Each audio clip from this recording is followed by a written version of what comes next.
This meeting is being recorded. Did you hear that? Yeah. This meeting is being recorded. That's how professional we are now, guys. We have automated robot people telling you when the show has started. Those automated robot people kind of freak me out. Have you ever on Instagram or where you're watching a video and then it's like a robot voice telling you what the person is saying in the video? Like if you So I can't say I got into it, but I do now have a TikTok account. And I saw those videos where it's an inspiring like video, a motivational video, and the robot person is like speaking or narrating the video. And it's just like, this is cute and all, but I'd rather have a person telling me this than an actual robot. I don't give a shit about a robot. Why is it a robot? I guess because they can easily like type what they want into like the text to speech feature. And then when they're doing editing, that they can just easily transmit that audio over the content that they've created. Oh, okay. Yeah. Wow, that's complicated. I know way too much about this. Well, welcome to the newest episode of your therapist playlist. Welcome back, everybody. Welcome, everyone. We are on episode 9. I don't know anymore at this point. That's cool. I think it's 9. It's cool. Because that means we've been recording consistent content for you guys and lost track about whether or not we hit the double digits or not. But chances are it's probably 9. I think it's 9. I'm pretty sure. Yep, 9. I just counted. We're at 9, guys. We're at 9. Lucky number. Wait, no. We're at 10. We're at 10, guys. Even better. Yeah, okay. 100% sure. This is episode 10. Isn't it great how at first we were like, hesitant, a little bit like nonchalant, like, yeah, it's episode 9. But then when 10 came up, everything changed. Everything has changed. You're right. It's double digits. Yeah. So that's Matt. I'm Anna. And this is your therapist playlist. How have you been? I've been good. It's been a busy week. I feel like my birthday just ended because we did stuff Saturday, we did stuff Sunday, we kind of did stuff Monday because my husband didn't have to go to work. So I don't remember what we did on Monday, but Sunday we went to Texas Day, Brazil, which was awesome. Okay. So steak. Yeah. It was great. What did you like most about your birthday? Probably the day that we all went out for dinner, the day you were there. That was probably the best day. We did the escape room earlier in the day, which if I knew that you had like never done one anymore, I would have, because I always have this thing where whenever I'm trying to plan something, I always think that nobody wants to do it. Yeah. That's always my first thought. Like, nobody's going to want to do this. This is a whole thing. But yeah, we did it. It was so hard though. It was really hard. From how you guys were telling me about it, it sounded very fun, especially the type of, why did I just blank on the name? Like the theme? Yeah. Yeah, the theme was awesome. The arcade theme, it was super cool. I don't want to give spoilers because like if people do the escape room, they don't want to, you don't want to like ruin any surprises, but it was really, really cool. Yeah. Do escape rooms often like change the themes? Like, and if they do, how often do they do it? I'm not sure. I feel like some switch out because there's like new rooms. I don't know how often they do though. I think it would be a lot of work. Well, it'd be like changing a whole set. Yeah. For like a movie, but so I guess not too bad, but still a lot of work when you do an escape room and you see the detail that they put into them and like the multiple rooms and just like sets. Yeah. I would imagine it would be a lot of work to change that out. Okay. But I know they do, so I don't know. Oh, Patrick and I were talking. Oh, Patrick, my husband. Listeners don't know that. But anyway, Patrick and I were talking about how we think that they should do, like, theme parks should do escape rooms. So there should be, like, Star Wars escape rooms. Yeah. And Harry Potter escape rooms. And Harry Potter escape rooms, they could do different houses, like a Slytherin. Like, escape from, I don't know, the Slytherin whatever thing. And then Star Wars, I thought, well, he said escape from the Death Star. I thought that would be cool, where like Darth Vader's like getting closer and closer, and you have to escape with a plan. So it's sort of like the thing for Rogue One, the movie, which I know, Matt, you're not a Star Wars fan, so you probably haven't seen it. You could do something like on the Millennium Falcon. You could do different types of, there's like thousands of different types of Star Wars themed escape rooms you could do. So the way I'm perceiving it is like they're doing an update on the escape rooms that they already have. Those long ass lines for those rides, we have to go into one room and then outside in the hallway and then back up to like the ramp and then back into another building and then you're in front of the ride. You're escaping everywhere you go. Oh, okay. Yeah. That's funny. I've actually never really been to a theme park, so I'm not sure how they look. What? Yeah, I mean, I went to Six Flags once, but I don't think that counts too much. That's an amusement park. Yeah. I was also like, I don't know, 12, and so I don't remember it very well. You haven't been to Six Flags since you were 12? Yeah, no. Wow. I don't like roller coasters. Well, no, that makes, I understand that now. Wow. I love them as an adult. I am fully conscious of the injuries and hurt that one could sustain, and I'm still willing to try it out. That's the funny part. Yeah, I'm not much of a thrill seeker. I don't seek the thrills. I feel like I've had enough adrenaline rushes just from work that I don't need to extra. Yeah. That's a really good point. I've been noticing that about myself too. Like Anna and I have had like conversations about maturity and development and me just kind of like having all these new realizations. And that was one of the things I was thinking about over the last few weeks. Like, man, I feel like I'm not boring, but I do feel like I don't really chase after feelings like thrills anymore. And I wonder why. And I was just like, oh, I just equated to just maturing. No, I've just done a lot of shit. And now I'm like, oh, I'm done. I'm tapped. Yeah, see, I think I hit that at like 20. Yeah. So yeah, I'm just over it. Now I would like to go to Harry Potter World. I don't know what it's called. And I would like to go to Star Wars World, which I think is called Galaxy's Edge, and I think it's part of Disney World or Disneyland. Yep. I have no idea.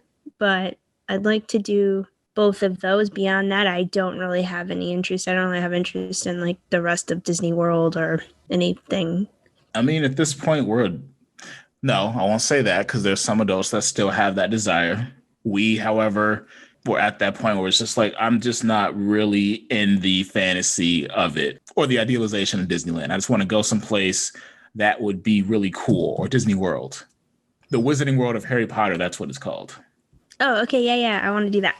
But I want to do Star Wars Galaxy's Edge more than the Wizarding World. Vice versa, of course, for obvious reasons. Would I go to a Star Wars theme park? Probably not, just because I just don't really have any interest. And I'm learning to actually be okay with that. With certain like franchises, I will try to become more familiar and understand them, especially when I was younger, because there's something about becoming more self-aware about a popular franchise. Like the conversations that you have with people of that fandom, you start to be able to speak a language that most people can't understand. But now I'm at that point where, again, I'm not chasing after the thrill. So I could take it or leave it. Like I'll watch a Star Wars movie and be like, oh, this is a really good one-off movie. But no, I don't know anything that connects to this. Yeah, that's kind of how I felt about Game of Thrones. I watched it for a while, and then after that I was like, I know about it now. I know who the characters are. I know what the characters are like. And if someone was talking about it, I could join in. But am I going to seek it out on my own beyond this? Probably not. We could have a whole conversations about fandoms. Maybe we will one day. But today we've got a very cool episode, I think. What do you think? I think it's cool. I think it's going to be good. I didn't tell people. I don't think I told people how I was doing. Did I share about how I was doing? Oh, how you were doing this week. No, yeah, it's your turn. Go. Okay. I consciously make efforts to tell on myself now because when I was younger, people made an observation about how I wouldn't share anything about myself. And I was like, oh, who cares? And then I was like, no, that matters because you want to build connections with people.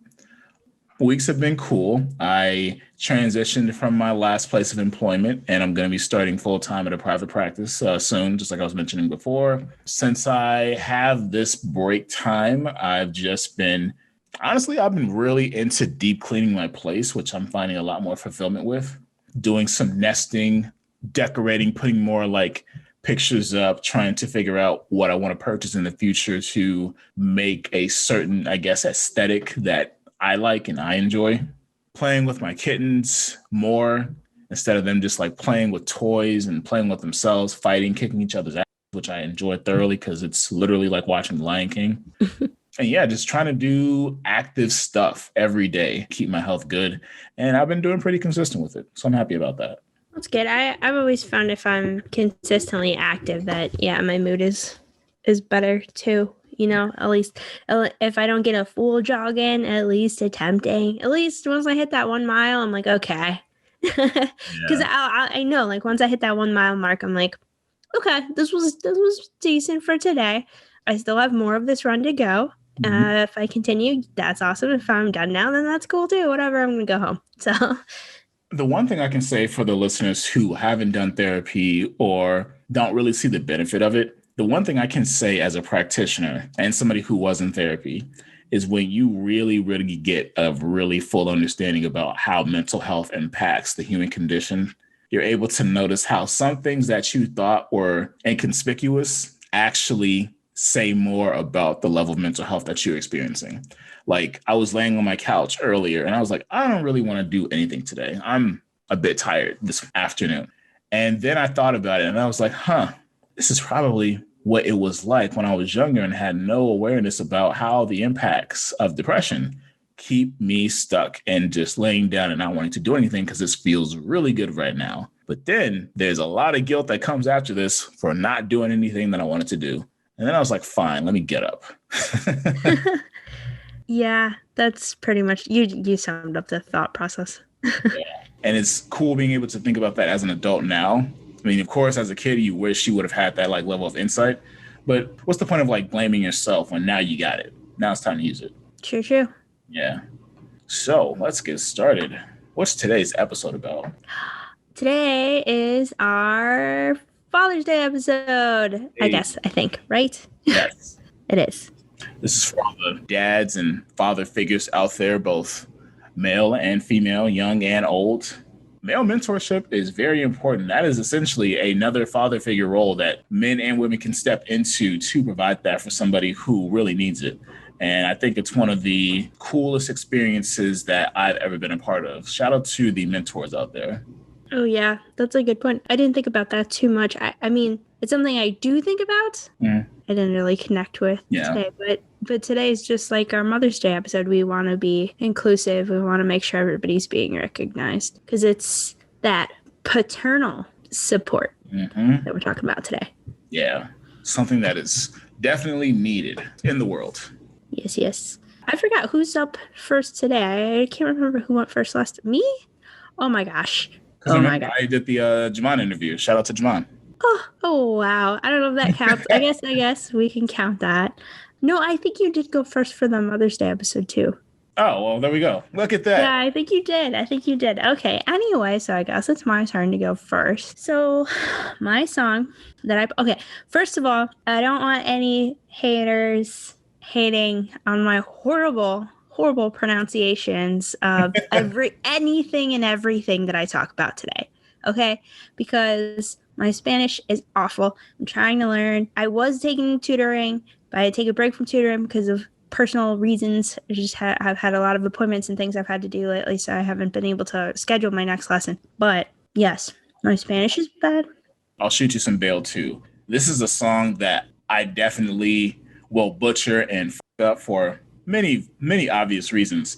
I sent you English translations for that reason, but also for myself. I read them and I was like, hold on, before we start, tell me why when I was looking at the lyrics and listening to the song, I heard the guy say hermosa, and I'm looking in the English lyrics to find it, and I'm realizing like, wait, no, Matt, you're looking for something in Spanish. Why are you looking at it on the English side? That's funny. Yeah, it's what do they call it? Like decoding? Yes. Decoding. Now I'm looking at where it does say we didn't even introduce the song yet, Matt. I was too excited. Getting so deep. Because I'm self-conscious. I'm self-conscious of my bad pronunciations of things. So I just know they're going to be wrong. So anyway, my song choice for this lovely Father's Day episode is Guadalajara Yeah, I did not roll that R, and I don't know if I was supposed to roll that R. I'm learning that in my tutoring. Anyway, Guadalajara by Wait, what? you can learn how to roll your R's in Spanish class? It's not about learning how to roll your R's, Matt. It's about learning when to roll your R's. Of course, but will you be able to learn that?